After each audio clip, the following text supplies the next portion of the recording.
Selanjutnya yaitu setelah dilakukan uji disolusi obat, dapat dinilai bahwa tingkat pelepasan obat kapsul di lambung dipengaruhi oleh kelarutan obat dan profil ionisasi, di mana dari hasil data pengukuran trimetoprim ini didapatkan profil disolusi sebesar 6,3 plus minus 0,67 pada kondisi basa lemah. Nah, selain itu, uji disolusi ini juga dilakukan dengan beberapa perlakuan berdasarkan bobot setiap kapsul, di mana dari hasil pengujian disolusi, trimetoprim ini pada media asam didapatkan bahwa bobot 100 mg pelepasan obatnya sebesar 12,2 plus minus 2,9%. Untuk bobot 20 mg pelepasan obatnya sebesar 42,5 plus minus 9,5%, dan pada bobot 450 mg didapatkan pelepasan obat sebesar 4,4 plus minus 0,4%. Nah, di mana berdasarkan data yang telah didapatkan menghasilkan pelepasan obat yang signifikan, yaitu P lebih dari 0,05. Next. Nah, setelah dilakukan uji disolusi, maka dibuat profil uji disolusi tersebut. Nah, dari profil disolusi yang telah diperoleh, dapat dilihat bahwa rasio dosis terhadap kelarutan menunjukkan bahwa volume media yang diperlukan untuk melarutkan dosis obat yang diberikan. Nah, pada bobot 100 mg, trimetoprim memenuhi kriteria sistem klasifikasi biofarmasi yaitu atau BCS untuk kelarutan yang tinggi, yaitu rasio dosis atau kelarutan lebih dari 250 ml dalam media asam pH 2. Nah, selain itu, untuk kriteria kelarutan yang tinggi juga dipenuhi untuk bobot yang 20 mg dan 450 mg pada pH 2. Berdasarkan Farmakope Amerika Serikat, kondisi baik dicapai ketika volume media disolusi setidaknya 3 kali volume yang dibutuhkan untuk membentuk larutan jenuh atau sick condition dicapai untuk trimetoprim pada 100 mg drug load dalam media asam pH 2. Nah, laju disolusi yang paling cepat pada kondisi sick dan menurut persamaan Noyes, saat konsentrasi obat meningkat, maka laju disolusi melambat dan mendekati 0 saat konsentrasi obat mencapai kelarutan obat. Next. Nah, selanjutnya yaitu membahas mengenai uji transport transmembran tablet trimetoprim. Nah, dari tabel ini dapat dilihat bahwa trimetoprim merupakan salah satu inhibisi yang dapat mempercepat proses transport antar membran. Nah, salah satunya yaitu dengan mempercepat transport obat metformin. Trimetoprim ini akan melakukan DDI klinis dengan metformin yang bertujuan mengurangi pembersihan dengan menghambat transport kation organik, sehingga sel akan ditransfusikan untuk menghasilkan nilai IC50. Nah, berdasarkan kajian literatur, potensi penghambatan trimetoprim secara in vitro terhadap metformin transport yang dimediasi oleh transport kation organik yaitu OCT1, OCT2, MATI1, dan MATI2.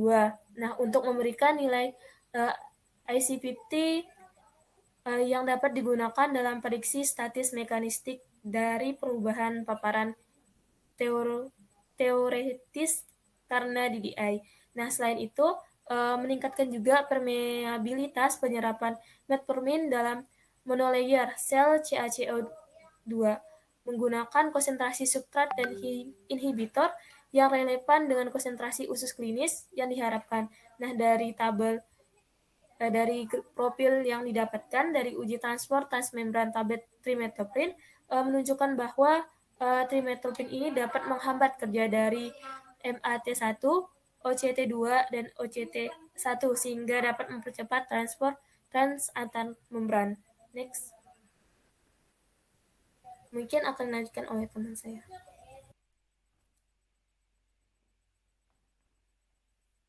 Baik, selanjutnya yaitu uji disolusi tablet trimethoprim sulfamethoxazole.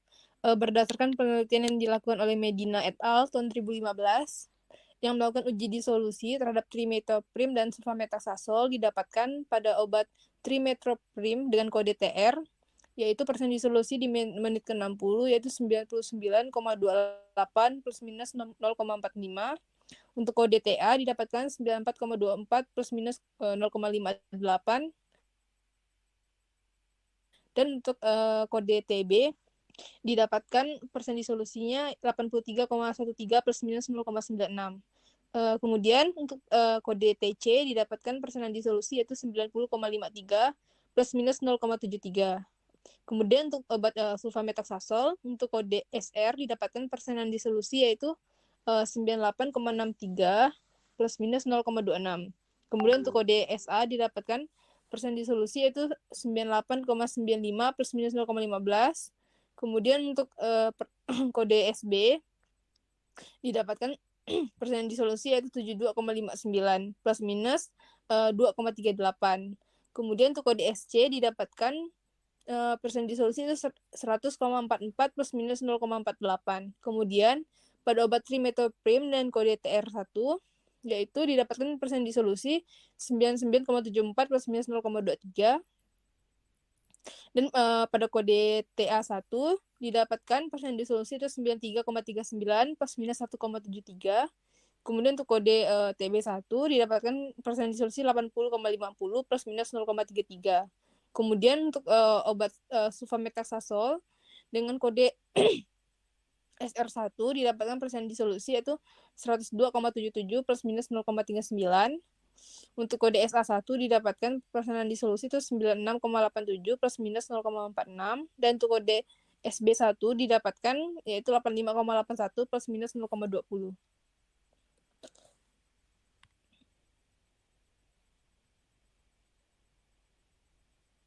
Selanjutnya yaitu metode sel aljaran terbuka. Pada obat trimethoprim dan kode TR didapatkan persen disolusi yaitu 100,96 plus minus 0,48. Untuk kode TA didapatkan persen disolusi itu 99,95 plus minus 1,01. Kemudian untuk kode TB didapatkan persen disolusi itu 77,23. Kemudian untuk kode TC didapatkan persen disolusi itu 98,31. Kemudian untuk obat sulfamethoxazole dengan kode SR didapatkan persen disolusi yaitu 101,36 plus minus 0,39. Kemudian untuk kode SA didapatkan persenan disolusi sebesar 85,90 plus minus 0,90. Kemudian untuk kode SB didapatkan persenan disolusi yaitu 53,62 plus minus 0,22. Dan kode SC didapatkan 101,22 plus minus 0,42. Kemudian untuk trimethoprim kode TR1 didapatkan persen disolusi itu 100,88 plus minus 0,52. Untuk kode TA1 didapatkan persenan disolusi 99,13 plus minus 0,39. Dan untuk kode TB1 didapatkan persenan disolusi yaitu 83,47 plus minus 0,74. Kemudian untuk sulfamethoxazole dengan kode SR1 didapatkan persen disolusi itu 100,59 plus minus 0,41. Untuk kode SA1 didapatkan persen disolusi yaitu 95,51 plus minus 0,28.